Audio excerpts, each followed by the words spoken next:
हाँ जी, बाल को सुप्रभात, नमस्कार, राम राम, प्रणाम। कैसे हाल चाल? सब बढ़िया, सब मजे में, सब शानदार। आज बात करेंगे रूरल डेवलपमेंट की। अपन ने पुराने सारे खत्म कर लिए, आज रूरल डेवलपमेंट को खत्म करते हैं। चलिए शुरू करते हैं। तो भाई, रूरल डेवलपमेंट का सिंपल भाषा में मतलब है गांव का डेवलपमेंट करना, और अगर इसको इकोनॉमिक्स की भाषा में बोलो तो continuous and comprehensive socio economic process trying to improve all the aspect of rural life. सारा भाषा में गांव का डेवलपमेंट करना। इसमें डेवलपमेंट ऑफ ह्यूमन रिसोर्सेज आता है, इंफ्रास्ट्रक्चर आता है, लैंड रिफॉर्म लाइए, पॉवर्टी एलिवेशन प्रोग्राम लाइए, ये सब इसके अंदर आता है। तो जब भी गांव का डेवलपमेंट करते हैं, एग्रीकल्चर का डेवलपमेंट करते हैं, तो एग्रीकल्चर क्रेडिट यानी उधार इन एग्रीकल्चर बहुत जरूरी पॉइंट है। एग्रीकल्चर में उधार के दो सोर्स होते हैं, एक होता है इंस्टीट्यूशनल, एक होता है नॉन इंस्टीट्यूशनल। नॉन इंस्टीट्यूशनल मतलब कहीं से भी उधार ले लो, मनी लेंडर, जमींदार, साहूकार, पड़ोसी अड़ोसी, ट्रेडर वगैरह, किससे भी ले लो।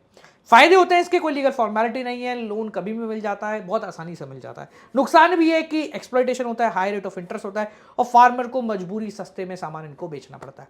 अगर इंस्टीट्यूशनल सोर्सेज ऑफ फाइनेंस के बारे में बात करें तो ये बहुत सारे हैं। सबसे पहले आता है कोऑपरेटिव क्रेडिट सोसाइटी, मतलब आपस में मिलकर, कोऑपरेटिव सबने आपस में मिलकर एक उधार की सोसाइटी बनाई है, जहां पर ये डायरेक्टली एग्रीकल्चर ऑपरेशंस के लिए फार्मर को उधार देते हैं और उनकी प्रोडक्टिविटी बढ़ाने के लिए उनको मदद भी करते हैं। सेकंड आता है कमर्शियल बैंक, यानी वो बैंक जो कि आपके आसपास है, एसबीआई, पीएनबी, कैनरा वगैरह, ये सब उधार देते हैं एग्रीकल्चर सेक्टर के लिए। इसके अलावा एग्रीकल्चर सेक्टर के लिए स्पेसिफिकली आरआरबी बनाए गए हैं, रीजनल रूरल बैंक, यानी आपके पड़ोस के गांव में रूरल बैंक नाम है, तो आपके पड़ोस के रीजनल में रूरल बैंक आपको देखने को मिल जाएंगे, जिनका काम है कि डिस्ट्रिक्ट लेवल पे काम करें। इन सबको ध्यान रखने के लिए इसके ऊपर एक बैंक और है, नाबार्ड, जिसको हम बोलते हैं national bank for agriculture and rural development, जो कि एक एपेक्स बैंक है, आरबीआई की तरह ही एपेक्स है। किस चीज के लिए? एग्रीकल्चर एंड रूरल डेवलपमेंट के लिए। 1982 में बना था। इसका मेन ऑब्जेक्टिव है कि एग्रीकल्चर क्रेडिट को बढ़िया करे।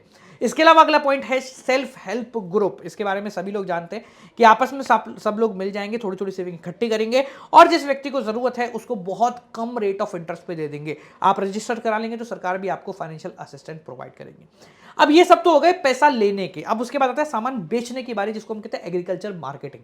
फार्मर को सामान बनाना आता है, बेचना नहीं आता है। ये काम के लिए एग्रीकल्चर मार्केटिंग जरूरी होती है। इसका मतलब असेंबलिंग, स्टोरिंग, प्रोसेसिंग, ट्रांसपोर्टेशन से लेकर पैकेजिंग, ग्रेडिंग, डिस्ट्रीब्यूशन, ये सब कुछ एग्रीकल्चर मार्केटिंग के अंदर आता है।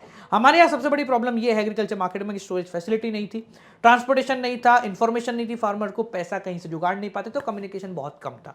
इसके लिए हमारी सरकार ने एग्रीकल्चर मार्केटिंग को लेकर बहुत सारी चीजें लेकर आए हैं।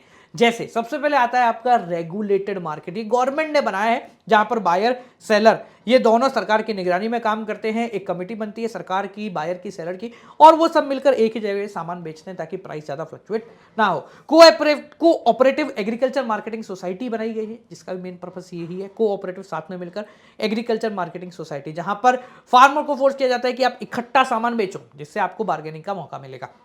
एमएसपी आप लोगों ने देखा ही है, मिनिमम सपोर्ट प्राइस, यानी सरकारी ऑप्शन देती है कि आप चाहें तो हमको सामान बेचते हैं एक स्पेसिफिक रेट पे, अच्छा मिल रहा है तो कहीं और बेचो, वरना हमको बेच दो, हम इसको FCI, food corporation of India, godown में रखेंगे।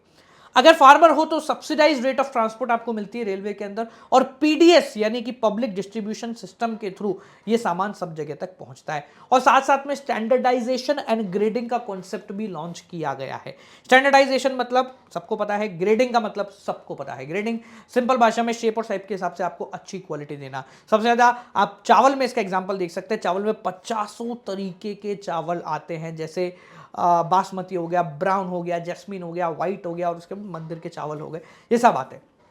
इसके बाद पॉइंट आता है कि एग्रीकल्चर सेक्टर से हम सब कुछ नहीं ले सकते, इसलिए उसको डाइवर्सिफाई करना जरूरी है, यानी डाइवर्सिफिकेशन ऑफ एग्रीकल्चर एक्टिविटी। इसका मतलब है कि आप क्रॉप फार्मिंग से शिफ्ट हो जाइए और दूसरे अलग अलग सोर्सेज से आप पैसा बना सकते हैं, ताकि यहां पर भी लोगों का जो एम्प्लॉयमेंट है वो बचा रहे और हिडन अनएम्प्लॉयमेंट ना हो। इसके दो एस्पेक्ट है कि आप डाइवर्सिफाई कर लीजिए क्रॉप प्रोडक्शन को, यानी एक क्रॉप बनाने की जगह मल्टी क्रॉपिंग सिस्टम यूज कर लीजिए। इसको अपन बोलते हैं साइंटिफिक तरीके से फार्मिंग कर लीजिए, जहां साल में आप एक क्रॉप बनाते हैं उसकी जगह 2 या 3 बना लीजिए। इसके अलावा डाइवर्सिफाई कर लो कंप्लीटली प्रोडक्टिव एक्टिविटी से, जैसे एनिमल हस्बेंड्री में चले गए, फिशरीज में चले गए, हॉर्टिकल्चर में चले गए, यानी कि फ्रूट्स, वेजिटेबल, फ्लावर वगैरह। ठीक है, तो इसमें आप जाइए, आपको बढ़िया सा काम मिलेगा। इसको गोल्डन रिवॉल्यूशन भी बोलते हैं, हॉर्टिकल्चर के रिवॉल्यूशन को गोल्डन रिवॉल्यूशन भी बोलते हैं। ठीक है, इसके बाद आता है आपका sustainable development and organic farming. तो सस्टेनेबल डेवलपमेंट का सिंपल भाषा में मतलब होता है आज खाइए भविष्य के लिए भी बचाइए, और ऑर्गेनिक फार्मिंग का मतलब होता है कि ऑर्गेनिकली फूड आप बनाइए। ऑर्गेनिकली अगर आप फूड बनाते हैं तो इको फ्रेंडली सिस्टम होता है, क्योंकि फर्टिलाइजर का इस्तेमाल नहीं है, कम एक्सपेंसिव होता है क्योंकि ट्रेडिशनल टेक्निक ऑफ प्रोडक्शन इसके अंदर यूज होता है, आपकी इनकम बढ़ाता है क्योंकि इसकी डिमांड बहुत है, बहुत हैवी रेट के अंदर बिकता है, हेल्थ है और अच्छा हेल्थ तो फायदा देता ही है और अच्छा टेस्ट भी प्रोवाइड कराता है, और साथ साथ में ये ज्यादा एम्प्लॉयमेंट अपॉर्चुनिटीज भी जनरेट करता है क्योंकि लेबर इंटेंसिव है।